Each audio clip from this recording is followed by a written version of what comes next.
eyni zamanda Rusiya Xarici İşlər Nazirliyinin xüsusi nümayəndəsi İqor Xovayevin də bölgəyə səfəri gözlənilir. Əlbəttə ki, gəlişinin səbəbi hələ ki açıqlanmır. Bizsə nə ola bilər? Rusiya hansı təkliflərlə gələ bilər Bakıya? Bunu müzakirə etmək istəyirik. Digər tərəfdən isə bölgənin, regionun digər önəmli məlumatları da var. Bunların da təhlilini həyata keçirəcəyik. Studiyamızın qonağı siyasi şərhçi Rəşad Bayramovla. Rəşad bəy, xoş gördük sizi. Salam, xoş gördük. Elə ilk olaraq təqdim etdiyim xəbər üzərində istəyirəm İqor Xovayevin Bakıya gözlənilən səfəri ilə bağlı təhlillərinizi alaq. Artıq bir müddətdir Rusiyanın Azərbaycan və Ermənistan arasındakı bu sülh sazişinin mətni artıq tamamlandıqdan sonra müəyyən həmlələr edəcəyi ilə bağlı təhlillər aparılır. Gözlənilir nələrsə. Elə İqor Xovayevin də belə deyək, bu səfər o qədər də təsadüfi olmadı bu söylənənlərin fonunda. Siz necə dəyərləndirirsiniz? Hansı təkliflərlə gələ bilər? Həmçinin bir xatırlatma da etmək yerinə düşər ki, may ayının 9-da Prezident İlham Əliyev, həmçinin Nikol Paşinyan Moskvada olacaqlar qələbənin 80 illiyi münasibətindən keçirilən tədbirlərdə. Təbii ki, gözlənilən idi. Çünki Rusiya tərəfi Ukrayna savaşı ucbatından ayrı-ayrı regionlarda itirdiyi nüfuzunu və yaxud da zəifləyən nüfuzunu bərpa etmə istiqamətində addımlar atacaq təbii ki. Və Ukrayna cəbhəsində əgər hər hansı bir atəşkəs sazişinə nail olunarsa və ümumiyyətlə Ukrayna ilə aparılan müharibə dayandırılarsa, təbii ki, ilk fokuslaşacaq yerlərdən biri də Cənubi Qafqaz regionudur. Cənubi Qafqazda Ermənistan indiyə qədərki ənənəvi Rusiya müttəfiqliyindən bir sıra hallarda geri atan addımlar atdı. Ölkəyə Rusiyanın belə deyək, bütün etirazlarına baxmayaraq Avropa İttifaqı müşahidə missiyasının yerləşdirilməsini təmin etdi. Yenə də Rusiyanın bütün etirazlarına baxmayaraq Amerika Birləşmiş Ştatları ilə birgə təlimlərin həyata keçirilməsi istiqamətində addımlar atdı. KTMT-dən uzaqlaşmaq istiqamətində addımlar ataraq Avropa İttifaqına üzvlüklə bağlı prosedurlara başlamaq üçün hansısa addımlar atdı və təbii ki, bu Rusiya tərəfindən bu şəkildə də davam etdirilməsinə icazə verilməyəcək. O baxımdan da Rusiyanın bundan sonra Cənubi Qafqaz regionu deyəndə daha çox Ermənistan üzərinə fokuslaşacağını gözləmək olar. Azərbaycanla Ermənistan arasında münasibətlərin gərgin olması və ümumiyyətlə artıq keçmişdə qalan Dağlıq Qarabağ kartı davamlı şəkildə Rusiyanın əlində tərəflərə təsir etmək baxımından bir alət rolunu oynayıb. Hər zaman Rusiya məhz bu kartdan istifadə edərək bu və ya digər şəkildə həm Azərbaycana, həm də Ermənistana müəyyən təzyiqlər edibdir bütün bu dövr ərzində və indi də hansısa formada əldə olunacaq sülh razılaşmasında iştirak etmək üçün və yaxud da ora hansısa şərtləri əlavə etmək baxımından yenə də prosesi öz nəzarətində saxlamağa cəhdlər göstərir. Təbii ki, bu günləri Rusiya üçün Ermənistan daha münbitdir təsir etmə baxımından. Çünki Ermənistanda Rusiyanın hərbi bazaları var. Ermənistan iqtisadiyyatı böyük ölçüdə Rusiyadan asılıdır. Ermənistanda demək olar ki, böyük şirkətlərin əksəriyyəti, bir qism dövlət sektoru, dəmir yolu və s. Rusiyanın birbaşa nəzarətindədir. Azərbaycanla bağlı isə vəziyyət fərqlidir. Çünki Azərbaycanda Rusiyanın hərbi bazası yoxdur. Azərbaycanda hətta sülh məramlı adı altı ilə artıq Rusiya əskərləri yoxdur. Azərbaycan iqtisadiyyatı Rusiya iqtisadiyyatından asılı vəziyyətdə deyil və artıq bayaq qeyd elədiyim kimi təsir etmək baxımından Dağlıq Qarabağ kartı da yoxdur. Amma bu və ya digər şəkildə hansısa formada öz üstünlüyünü qoruyub saxlamaq üçün, məsələn, Qarabağ ermənilərinin hüquq və təhlükəsizliyi adı altı ilə yenidən nələrəsə nail olmaq üçün və yaxud da Zəngəzur dəhlizi istiqamətində əldə olunmuş razılaşma bilirik var, üç tərəfli razılaşma var. Təkcə 10 noyabr bəyanatı ilə yox, ondan sonra 11 yanvar üç tərəfli görüşündə də əldə olunmuş razılaşma var ki, həmin yola nəzarətin Rusiyanın nəzarətinə verilməsi ilə bağlı məsələlər var. Rusiya hansısa formada bunların da təbii ki, sazişdə öz əksini tapması və öz maraqlarını təmin etmək üçün bu məsələlərin də danışıqlar predmetinə çevrilməsini təbii ki, istəyəcək. Buna nə qədər nail olunacaq, o təbii ki, qarşıda biz görəcəyik, amma düşünürəm ki, indiki mərhələdə Rusiyanın əvvəl ənənəvi qaydada olduğu qədər təsir imkanları artıq olmayacaq proseslərdə. Yəni, bu günləri hər nə qədər Paşinyan yenidən Rusiya ilə bu və digər şəkildə münasibətləri bərpa etməyə cəhdlər göstərsə də, Rusiya kifayət qədər yaxşı bilir ki, Paşinyan bunu sadəcə zaman qazanmaq üçün eləyir. Yəni hələ də Amerika ilə imzalanmış ikitərəfli sazişin yerinə yetirilməməsi halı baş verdiyi üçün, yəni saziş hələ demək olar ki, işləmir. Hələ də bu günləri Avropa Amerika ilə münasibətlər baxımından öz təhlükəsizliyinə başı daha çox qarışdığı üçün Paşinyana müəyyən bir fürsət lazımdır Rusiyanı daha çox qızıqlandırmamaq baxımından. O baxımdan da Paşinyan öz siyasi fəaliyyətində bu cür reveranslar eləyir, amma Rusiya da bunu kifayət qədər yaxşı başa düşür deyənə düşünürəm ki, nə təzyiqlər olacaqsa maksimum şəkildə Ermənistana yönəlik təzyiqlər olacaq bu istiqamətdə. Çünki yenə deyirəm, Azərbaycanın Rusiyaya hər hansı bir asılılığı yoxdur və təbii ki, Rusiyanın da əlində bizə təzyiq göstərmə imkanları yoxdur. Müəyyən şərtlərlə bağlı iştiraklarını həyata keçirmək istəyəcək dediniz və bu ələlxüsusda Zəngəzur dəhlizi məsələsi ilə bağlı vurğuladınız. Əlbəttə ki, təsirlər Ermənistan olacaq. Zəngəzur dəhlizi məsələsindən başqa bəs ola bilərmi Rusiyanın başqa hansısa bir təklifləri və yaxud da hətta şərt adlandıra biləcəyimiz nələrisə olsun irəli sürdüyü? Mən qeyd elədim, nə şərt olacaqsa bizim üçün əhəmiyyətli olan deyil. Bizim üçün ən təhlükəlisi, mən qeyd elədim, ən təhlükəlisi Rusiyanın yenidən Qarabağ ermənilərinin hüquq və təhlükəsizlik məsələsini masaya yatırması ola bilər ki, bu heç bir şəkildə bizim maraqlarımıza cavab vermir. Yəni gözləniləndir mi bu şərt? Bilirsiniz nətədir? Rusiyanın o deyil, əgər hansısa bir tələbinə balaca boyun əysən, təbii ki, o tələblərin sayı böyüyəcək və Rusiya tərəfinin hər hansı bir istəyi bu və ya digər şəkildə nəzərə alınacaqsa, Rusiya maksimum şəkildə mövcudluğunu burada qoruyub saxlamaq üçün təbii ki, bu cür təkliflərlə də çıxış eləyəcək. O baxımdan düşünürəm ki, əgər həqiqətən də Ermənistan da Rusiyanın forpostu olmaqdan çıxmaq istəyirsə və nəhayətdə müstəqil dövlət qurmaq istiqamətində Paşinyanın tez-tez səsləndirdiyi real Ermənistan ideyası əsasında hansısa addımlar atmaq istəyirsə bundan sonra, həmin Rusiya şərtlərinin yerinə yetirilməsindən maksimum şəkildə imtina etməlidir. Və bunun üçün də təbii ki, Ermənistana Avropadakı havadarlarının, o cümlədən də Amerika Birləşmiş Ştatlarının dəstəyi lazım olacaq. Bilirsiniz, məsələ nədir? Məsələ ondan ibarətdir ki, bu günləri Cənubi Qafqaz regionu təkcə Rusiya üçün öz maraqlarını qorumaq baxımından əhəmiyyətli region deyil. O cümlədən də Amerika Birləşmiş Ştatları üçün olduqca əhəmiyyətli regiondur. Yəni, bu günləri Trump administrasiyası qarşısına iki hədəf qoyub. Hədəflərdən biri İrandır, biri isə Çindir. İran hədəfə qoyulursa, deməli ki, İranla həmsərhəd regionlarda Amerika Birləşmiş Ştatları bu və ya digər şəkildə möhkəmlənmək istəyəcək. Bu günləri Cənubi Qafqazda möhkəmlənmək üçün ən münbit yer heç nəyi olmayan Ermənistandır. Çünki Ermənistana təzyiq etmə imkanları kifayət qədər yüksəkdir. O baxımdan da hamı Ermənistan üzərindən bu və ya digər şəkildə mövqələrini möhkəmləndirmək istəyir. İkinci prioritet və vacib prioritet Amerika Birləşmiş Ştatları üçün Çindir. Çin prioritetdirsə, təbii ki, Çinlə ənənəvi müttəfiq olan ölkələrin bu və ya digər şəkildə Çindən asıllığına son qoymaq lazımdır. Burada da əsas diqqət Orta Asiya ölkələrinə yönəldilir. Bilirik ki, Orta Asiya ölkələri öz təbii resurslarını dünya bazarına çıxartmaq üçün faktiki olaraq Rusiya və Çindən asılı vəziyyətdədirlər. Və indi bizim Cənubi Qafqaz regionu üzərindən Avropaya çıxış imkanının onlara təmin edilməsi baxımından da yenə də region əhəmiyyətlidir Trump administrasiyası üçün. O baxımdan da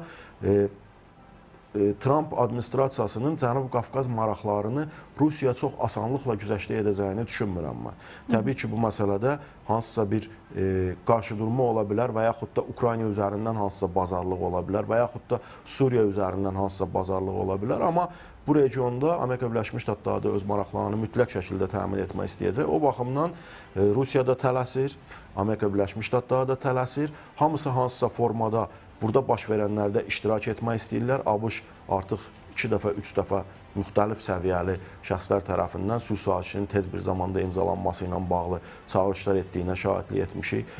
Rusiya tərəfi birbaşa proseslərdə aktiv olmaq istəyir və belə deyək, yenə də vasitəsi qismində çıxış etməyə hazır olduğunu bəyan eləyir və düşünürəm ki, 9 mayda da hansısa formada orada da görüş keçirtməyə cəhdlər eləyə bilər. Elə sualım bu istiqamətdə olacaqdır. Bütün bunların fonunda elə təhlillər bu yöndədir ki, bir görüş, hətta sazişin məhz Moskvada imzalanmasını təmin etməyə çalışacaq. Hətta İqor Xovayevin öncədən səfərinin də buna hesablandığını da iddia edənlər var. Yəni görüş keçirməyə çalışacaq, amma sazişin məhz Moskvada imzalanması məsələsi nə qədər real görünür Azərbaycan və Ermənistan baxımından? Bilirsiniz, əgər birincisi sazişin imzalanmasından bugün söhbət gedə bilməz. Azərbaycanın konkret şərtləri var. O şərtlər də yerinə yetirilməyəcəyi halda hər hansı bir sazişin imzalanması bu günləri gündəm mövzusu deyil. Kimin nə deməsindən asılı olmayaraq. Yəni, əgər bir ölkənin konstitusiyasında mənim ölkəmə qarşı ərazi iddiaları qalırsa və Ermənistan da davamlı şəkildə o konstitusiyanı, yəni ölkənin ana sənədinə istinad edib, bu edici şəkildə qərarlar qəbul edirsə, onda bizim imzalayacağımız Ermənistanla o sənədin adı nə olacaq? O adi bir kağız parçası olacaq.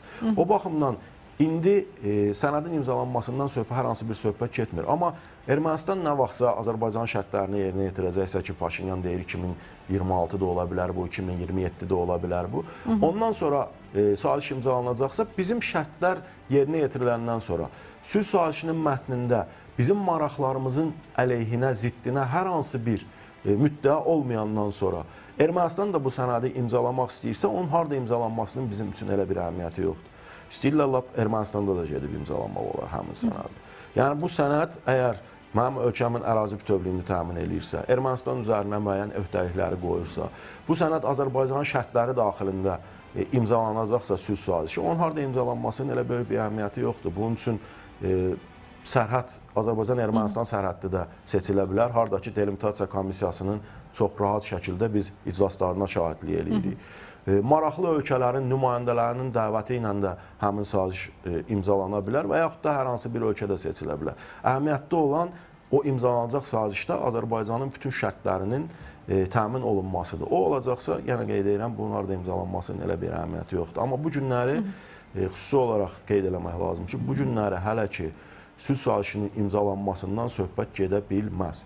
Ermənistan tərəfi Paşinyanın timsalında bundan 2 gün qabaq açıq şəkildə bəyan etdi ki, Ermənistan 2027-ci ildə konstitusiya dəyişikliyi ilə bağlı hazırlığı görür. Ən yaxşı halda konstitusiya dəyişikliyi ilə bağlı referendumun Ermənistanda seçkilərlə eyni vaxtda keçirilməsidir ki, bu da 2026-cı ilə təsadüf edir və sonuna təsadüf edir.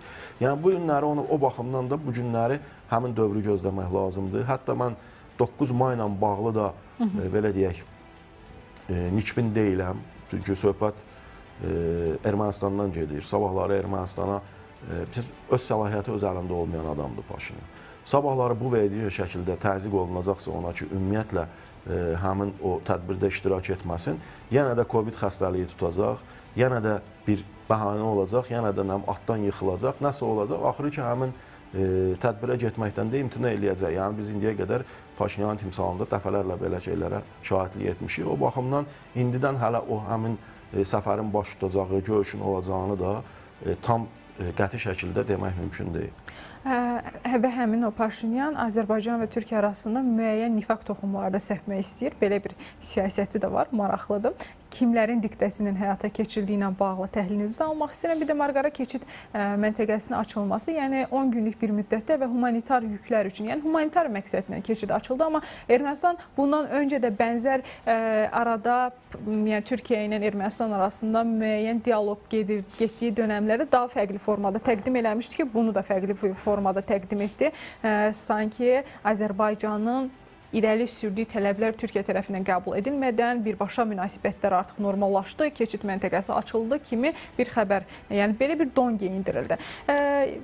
Öncə kimlərin diktəsinin etdiyini təhlil etməyinizi istəyirəm. Digər tərəfdən də yəni Ermənistan bu və yaxud da ki, bu kimi cılız addımları ilə nəyisə əldə eləyə biləcəyini mi düşünür? Buna mı inanır? Baxın, Ermənistan rəhbərliyi, Paşinyan və onun komandası çox qısa dövrlərdə dəfələrlə mövqe dəyişən bir komandadır. Yəni, bu günləri qatı olaraq Rusiya əleyhinə çıxış edib, səhər hansısa qapı açıb, yenidən Rusiya ilə münasibətlər yaratmağa hazır olduqlarını bəyan edə bilən komandadır. Bu çox, belə deyək, hiyləgər bir düşməndir, açıq qeyd eləmək lazımdır və təbii ki, düşmənin də fəaliyyəti nədən ibarət olmalıdır? Dostlar arasında nifaq salmaq, toxum salmaq, tərəfləri bir-birindən incitmək və s. Yəni, onu da eləyir Paşinyan. Baxın, mən gələcəyəm Türkiyə ilə münasibətlərə, amma bundan qabaq bir məqamı da qeyd edeyim. Paşinyan gördü ki, Tramp hakimiyyətə gələndən sonra atdığı addımlarla bu regionu tamamilə bir növ yaddan çıxarıb və regionla bağlı hər hansı bir bəyanat vermir. Söhbət Cənubi Qafqaz regionundan gedir. Ermənistan-ABŞ münasibətlərindən danışmır, ABŞ-Azərbaycan münasibətlərindən danışmır, başı başqa şeylərə qarışıb və nəticə etibarilə Trampın atdığı addımlar fonunda Avropada faktiki olaraq sanki Ermənistanı unudub. Çünki özlərinin problemləri var və öz təhlükəsizliklərinə başları qarışıb.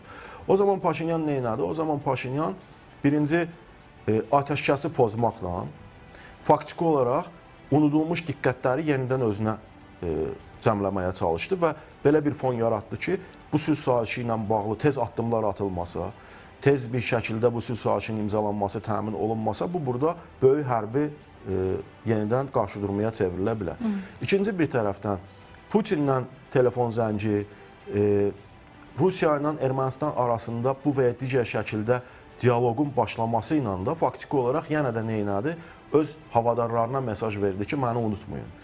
Bu günləri mənim maraqlarımı təmin olunması istiqamətində addımlar atmırsınızsa, mən rahat şəkildə yenidən Rusiyanın nəzarəti altına keçərəm, bu mənim üçün elə bir problem yaratmır. Bu bəyanatı onlar üçün verdi. Eyni zamanda da bax, Türkiyə ilə münasibətlərdə də eyni mövqedən çıxış edir. Bir məsələ ilə bağlı oturub müzakirə aparırlar. Bütün Ermənistan mətbuatının manşetlərində artıq Türkiyə ilə hər hansı bir problem qalmayıb, artıq heç bir şərt olmadan proses davam etdirilir. Amma hər dəfə də bu bəyanatlardan sonra biz Türkiyənin ayrı-ayrı rəsmi şəxslərinin konkret mövqələrini eşidirik. O mövqe də ondan ibarətdir ki, Türkiyə-Ermənistan münasibətlərində yaxşılaşma, münasibətlərin normallaşması Azərbaycan-Ermənistan münasibətlərinin normallaşması ilə paralel şəkildə həyata keçirilir. Bu açıq bəyanatdır ki, bu günləri 10 gün ərzində, 12 gün ərzində sərhəd açıldı, oradan humanitar yük keçdi. Bunların heç biri Ermənistan-Türkiyə münasibətlərinin Azərbaycanın maraqları nəzərə alınmadan normallaşacağı anlamına gəlməməlidir. Çünki Azərbaycanın maraqlarının nəzərə alınmaması Türkiyənin özünün maraqlarının nəzərə alınmaması deməkdir. Türkiyə Cənubi Qafqazın lider ölkəsi ilə münasibətləri hansısa Ermənistan üçün pozarmı? Yəni, mümkün olmayan bir şeydir bu. Təbii ki, Türkiyəyə çox böyük təzyiqlər var. Xüsusən də qərbdən gələn çox böyük təzyiqlər var. Amerika Birləşmiş Ştatlarından var, Avropa İttifaqından var. Bu təzyiqlər də ondan ibarətdir ki, tez bir şəkildə Ermənistanla sərhədlər açılsın ki, Ermənistan maksimum şəkildə Rusiya iqtisadiyyatından asılılığı aradan qalxsın. İkinci bir tərəfdən, indi hal-hazırda Amerika Birləşmiş Ştatları da çox böyük təpki göstərir bu baxımdan. Çünki tamamilə əminəm ki, biz qısa bir dövrdən sonra Ermənistana konkret İranla sərhədlərin bağlanması istiqamətində göstəriş verildiyinə şahidlik eləyəcəyik. Bu və digər səbəbdən Ermənistan məcbur olub İranla sərhədləri bağlamaq məcburiyyətindədir qalacaq. O baxımdan Paşinyanın da onlardan istəyi ondan ibarətdir ki, mən əgər İranla da münasibətlərimin kəsilməsini istəyirsinizsə, İranla da hər hansı bir iqtisadi, ticari, siyasi münasibətlərim olmayacaqsa, o zaman mənə bir qapı açın. O qapı da bu günləri Türkiyə qapısıdır və təbii ki, bu istiqamətdə Türkiyənin üzərində çoxlu təzyiqlər var. Amma Türkiyə də rəsmi şəkildə də bəyan eləyib və biz elə dünən il səhv eləmirəmsə, Türkiyənin rəsmi qurumunun açıqlamasına da şahidlik etdik ki, bu sırf humanitar yükün daşınması ilə bağlı məsələdir. Bilirsiniz nətərdir? Baxın, Bəşir Əsəd hökuməti ilə çox yaxın münasibəti olan Ermənistan hakimiyyəti bu günləri Bəşir Əsədi devirmiş yeni hakimiyyətə yardım göndərir oradakı insanlara.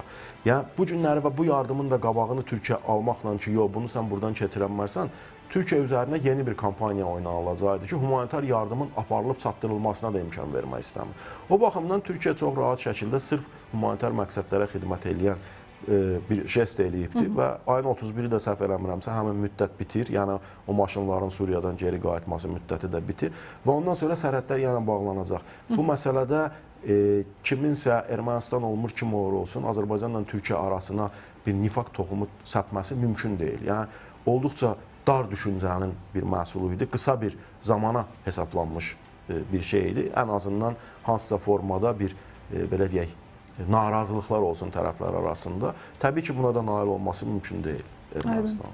Çox sağ olun Rəşad bəy, təşəkkür edirik dəvətimizi qəbul edib gəldiniz, önəmli dəyərləndirmələrə görə.